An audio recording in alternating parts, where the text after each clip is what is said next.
January 13th, 2020. Celebration, Florida. Federal agents arrive at 202 Reserve Place to serve an arrest warrant for healthcare fraud. They've been looking for Anthony Tot for weeks. His physical therapy practice back in Connecticut has been shut down. His employees haven't been paid. His patients have been calling, wondering where their trusted therapist went. But that's not why the FBI is nervous as they approach the house today. It's because nobody has heard from Anthony's wife, Megan, or their 3 children in over 2 weeks. Not family, not friends, not neighbors. The agents spot Anthony sitting on the front porch. Finally, after weeks of searching, they've found him. They approach, place him in handcuffs, ask him where his family is. Megan's upstairs sleeping, he says. The kids are probably at a sleepover. The agents exchange glances. Something's not right. Anthony looks terrible. He's lost weight. He's unsteady on his feet. And there's a smell coming from inside the house. A smell they recognize immediately. They call for backup. More officers arrive. They enter the home, walk upstairs toward the master bedroom. The smell gets worse with every step. They open the door. On the master bed and 2 mattresses on the floor, wrapped in blankets, are 4 figures. When they pull back the coverings, they discover what they've been fearing. Megan Tot, age 42. 13-year-old Alec. 11-year-old Tyler. 4-year-old Zoe. The family dog Breezy. All gone. For weeks. While Anthony lived in the house with them the entire time. This is the story of Anthony Tot, a man who seemed to have it all. A successful career, a beautiful family, a home near Disney World in a town literally named Celebration, and how the perfect life he'd carefully constructed came crashing down in the most horrific way imaginable. Anthony Tot was born September 29, 1975, in Bensalem, Pennsylvania. From the moment he entered the world, Tony, as everyone called him, was surrounded by darkness. When he was just 4 years old, Tony woke up in the middle of the night to the sound of his mother screaming. Then a loud noise. Then silence. He looked out his bedroom window and saw a man running down the street into the darkness. When he crept into his parents' bedroom, seeking comfort, he found his mother lying injured. She'd been attacked violently. Somehow, against all odds, she survived. As the investigation unfolded, it became clear that Tony's father, Robert, had orchestrated the entire attack. He'd paid a 19-year-old former student $800 to harm his wife so he could be with his teenage girlfriend. Robert was convicted and sentenced to 20 years in prison. Tony's mother, Loretta, eventually remarried and moved the family to Connecticut. But the trauma of that night, watching his mother fight for her life, knowing his father had arranged it, would haunt Tony for the rest of his life. Despite his difficult childhood, Tony seemed to thrive. At Montville High School in Connecticut, he was popular, friendly, voted most likely to succeed, captain of the soccer team, member of student council. Teachers described him as kind and responsible. That's where he met Megan. She was 2 years younger, bright, kind, passionate about music and healthy living. They started dating, went to prom together, stayed together through college. Both studied physical therapy at Sacred Heart University. After graduating, they married in October 1992. Set up their own practice called Family Physical Therapy in Colchester, Connecticut. For several years, they worked side by side. The practice thrived. Tony was a gifted therapist, especially with children. Parents loved him. Patients loved him.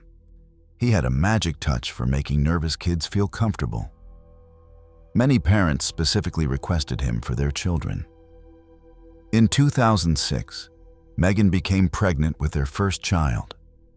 She stopped working to become a full-time mother. When Alec was born, she was overjoyed. 2 years later, Tyler arrived. After a few unfortunate losses that devastated them both, they welcomed daughter Zoe in 2015. Tony was the opposite of his own father.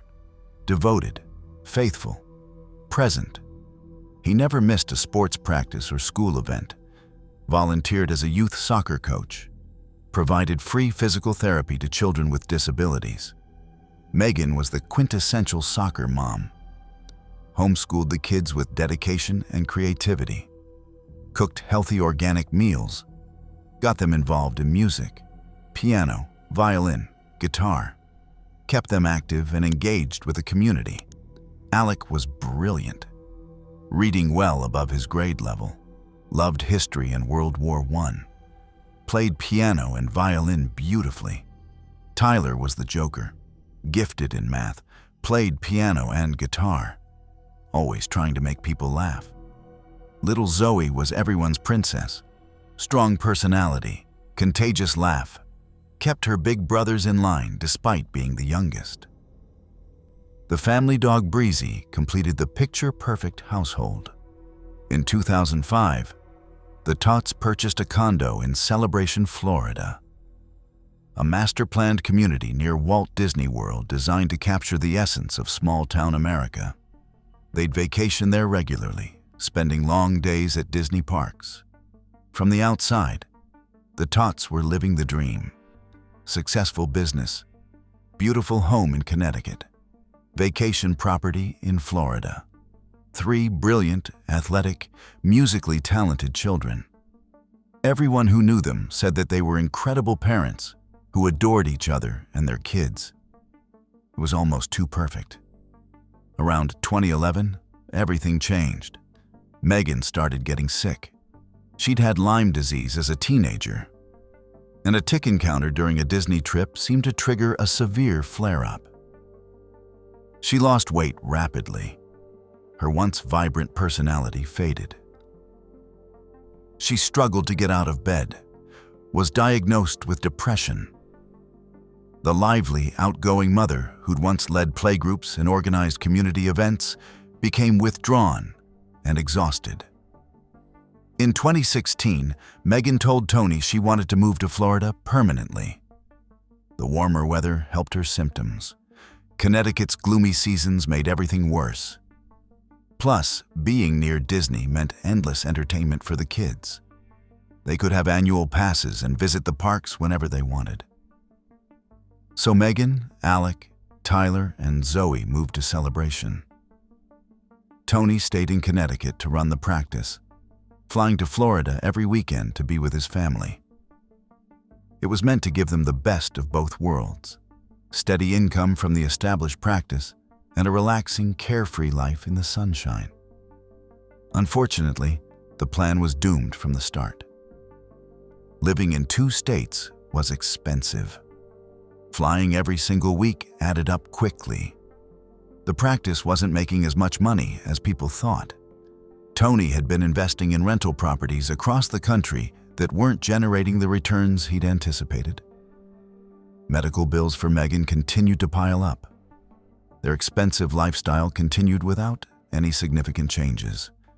2 households to maintain, weekly flights. The financial pressure mounted steadily.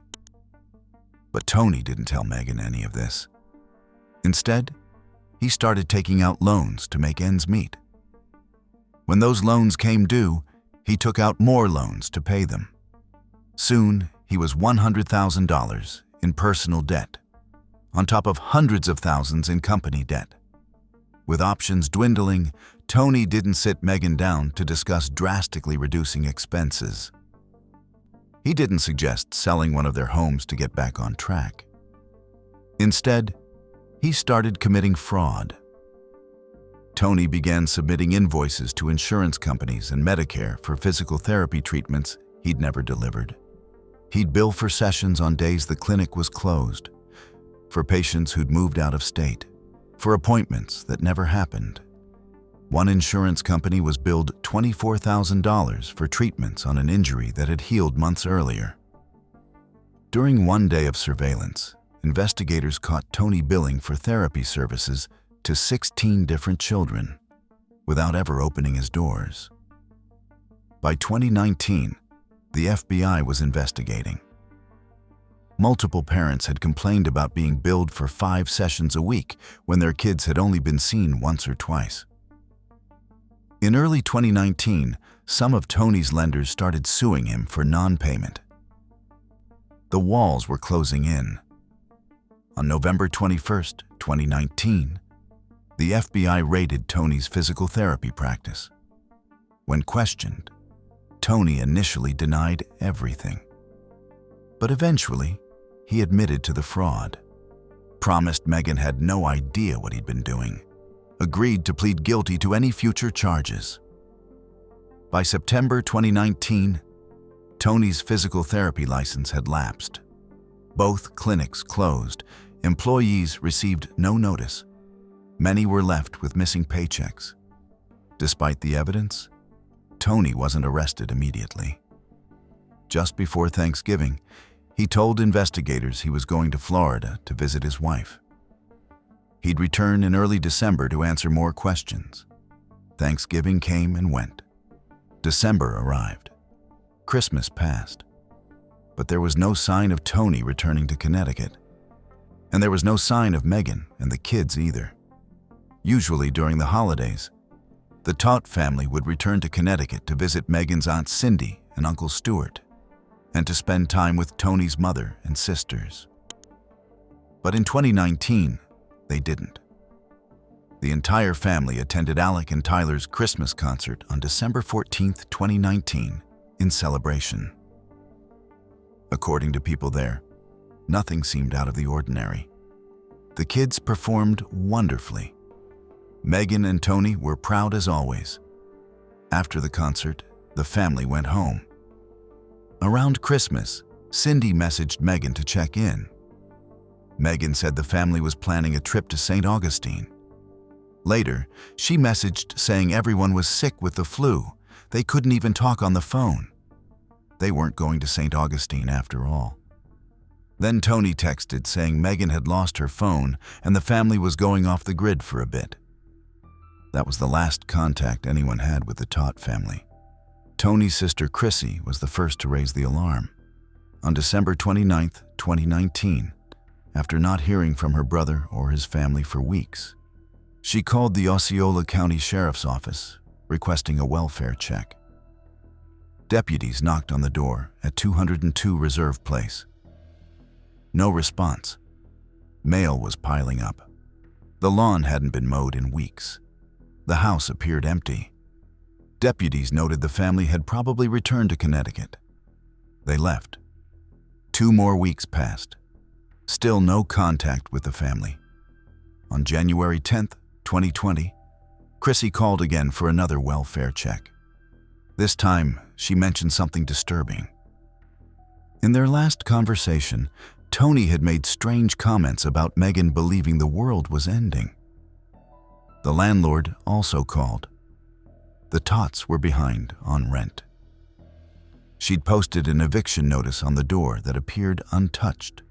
Meanwhile, federal agents investigating the insurance fraud had been trying to track Tony down since he failed to return to Connecticut in early December like he'd promised.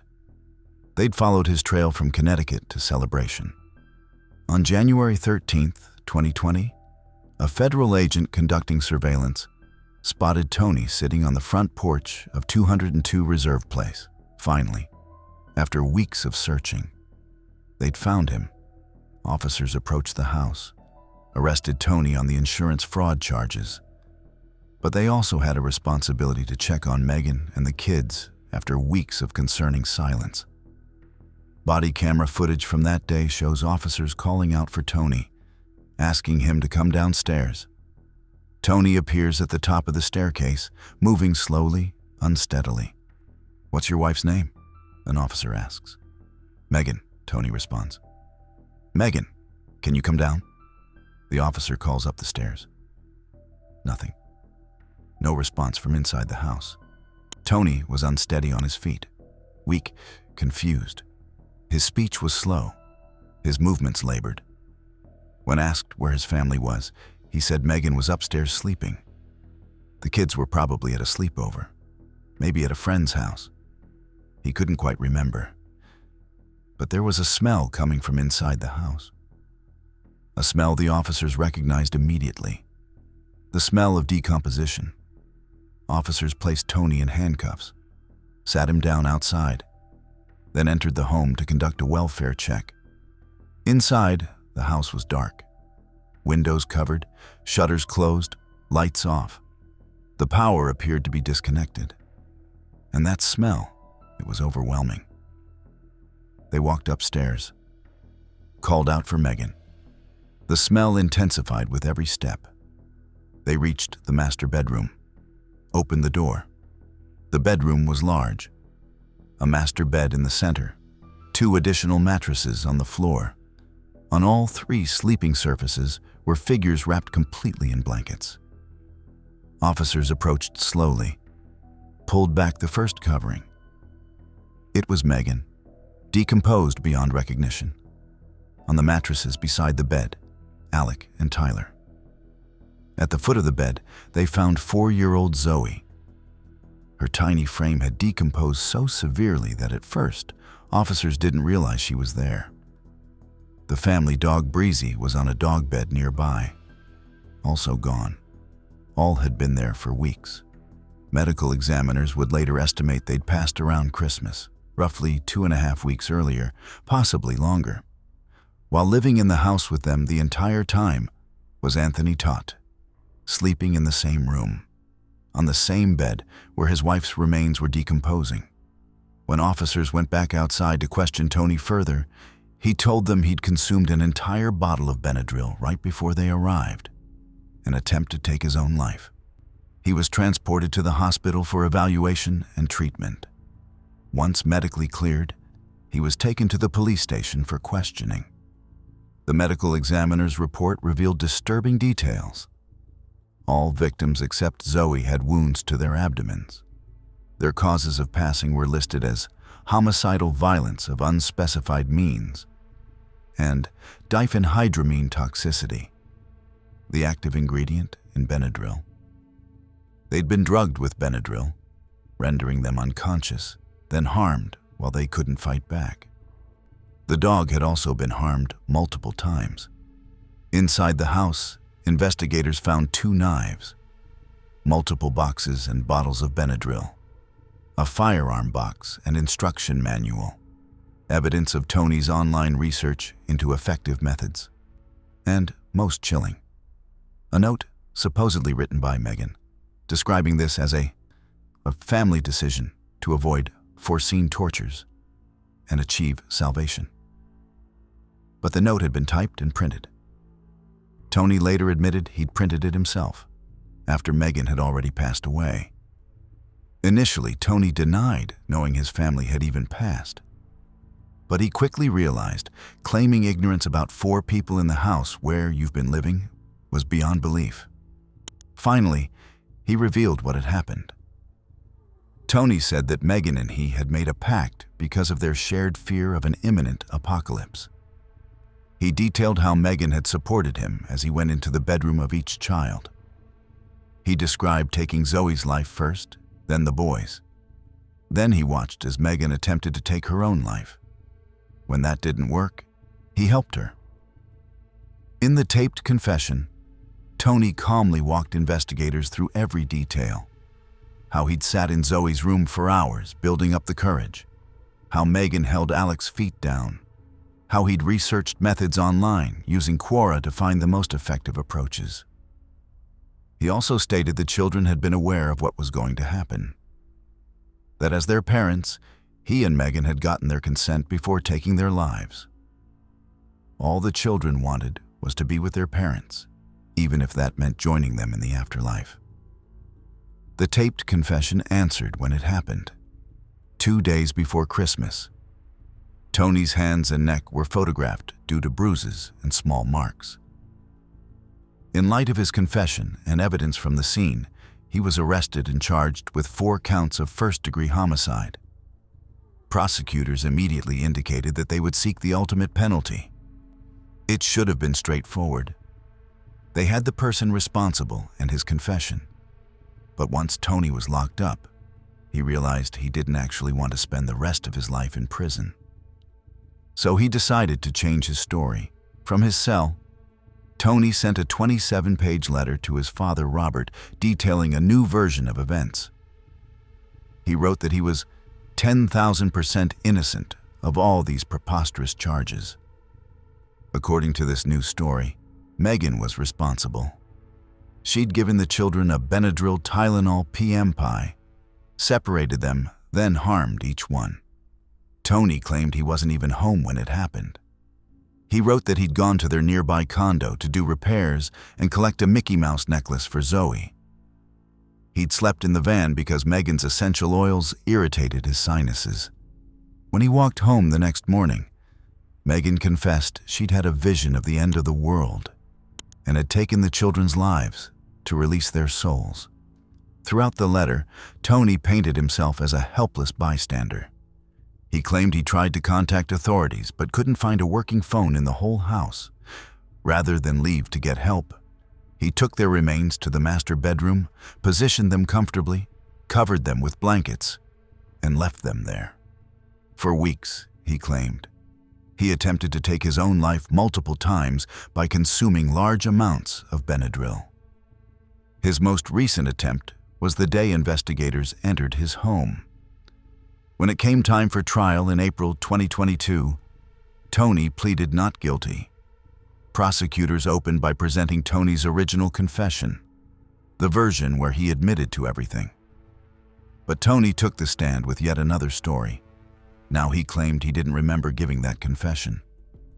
He'd fallen downstairs and hit his head, was in a fugue state, didn't know what he was saying.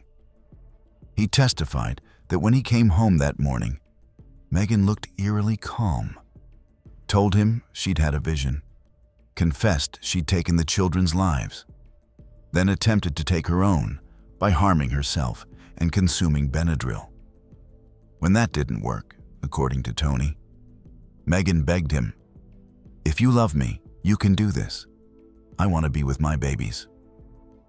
Tony claimed Megan was responsible for everything, that she'd become obsessed with alternative religions involving reincarnation and apocalyptic beliefs, that she was violent at home, breaking dishes, ripping shelves off walls, scaring the children. But nobody, not friends, not family, not neighbors, had ever heard Megan talk about apocalyptic visions or alternative religions. If she was obsessed with the end of the world, she'd never mentioned it to anyone but Tony. The prosecution pointed out numerous problems with Tony's testimony. If Megan harmed herself, why were her wounds at a downward angle, indicating someone else inflicted them? Why were their presents under the Christmas tree if they'd planned for the children not to live until Christmas? Why did Tony send text messages pretending to be family members to keep people from checking on them? Most importantly, why would Megan, who had devoted her entire life to her children, who homeschooled them, who fought through debilitating illness to be present for them, suddenly decide to take their lives? On the stand, Tony was condescending, irritated, rolled his eyes at the prosecutor, snapped out of emotional moments whenever objected to. He didn't seem like a heartbroken man mourning his beloved family. He seemed like an arrogant person who wanted everyone to know he was just another victim. After hours of deliberation, the jury initially was deadlocked. The judge sent them back to try to break it. An hour later, they reached a unanimous decision. Anthony Todt was found guilty of 4 counts of first-degree homicide and 1 count of animal cruelty. The judge's words during sentencing were powerful. "A jury has unanimously determined, after listening to the evidence, that you, Anthony John Todt, are a destroyer of worlds. You destroyed the world of your 4-year-old daughter, Zoe Elizabeth Todt. You destroyed the world of your 11-year-old son, Tyler John Todt. You destroyed the world of your 13-year-old son, Alexander John Todt. You destroyed the world of your wife, Megan Denise Todt. Tony was sentenced to 4 consecutive life sentences without the possibility of parole. Additionally, he received 1 year for animal cruelty. Before sentencing, Tony addressed the court. This was a personal catastrophe in everybody's life in my family, including myself. I maintain my innocence. I love my wife. I love my children. I was not there the night my children passed. He immediately filed an appeal. As of 2025, Anthony Todt is 48 years old. He is incarcerated at Santa Rosa Correctional Institution Annex in the Florida Panhandle, serving 4 consecutive life sentences without the possibility of parole.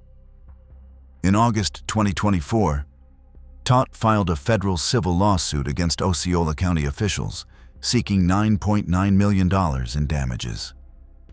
He's representing himself in the lawsuit. The lawsuit claims that jail officials illegally went through his jailhouse mail, specifically the 27-page letter he wrote to his father, and then released it to the media. Todt alleges this violated his due process rights.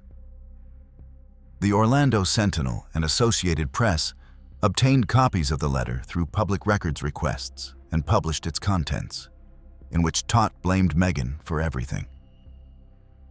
His appeals of the conviction and sentence have been denied. He continues to maintain his innocence from prison. Meanwhile, his father, Robert Todt, the man who orchestrated the attack on Tony's mother's life when Tony was 4 years old, has spoken to media in support of his son. Robert believes Tony's version of events. Robert said he didn't have a relationship with Tony after Loretta's attack. But since the tragedy, father and son are closer than ever. Megan's family and friends are relieved that justice was served and fully believe Anthony was responsible for this horrific act. The question everyone asks, why? Why would a father who seemed so devoted take the lives of his wife and children? Family annihilation is rare, but it happens. One common motive is control. When annihilators feel they're about to lose control of their lives, they take the ultimate control over their families. Tony's carefully constructed life was crumbling. His fraud was about to be exposed.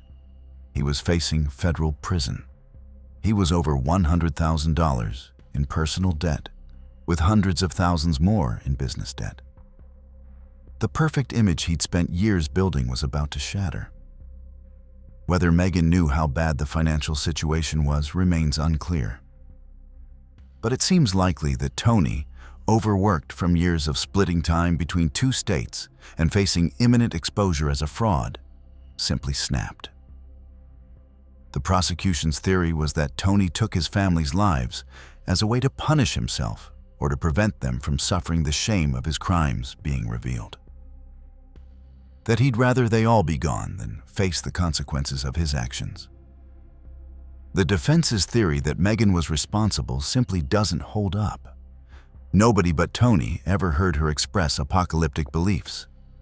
The medical evidence contradicted Tony's story about Megan harming herself. The text messages sent from family members' phones after their passings were all sent by Tony, trying to keep people away long enough for him to take his own life, which he repeatedly failed to do. In phone calls from jail to his sister, Tony gave varying versions of events. In one call, he said he had no recollection of anything. It was all blank. In another, he remembered specific details. His story changed depending on who he was talking to and what served him best. The most damning evidence was his own original confession. The detailed, calm description of exactly what he'd done and how he'd done it. Before he had time to concoct an alternative story, before he realized he might be able to blame Megan instead. There's also the disturbing parallel to his father.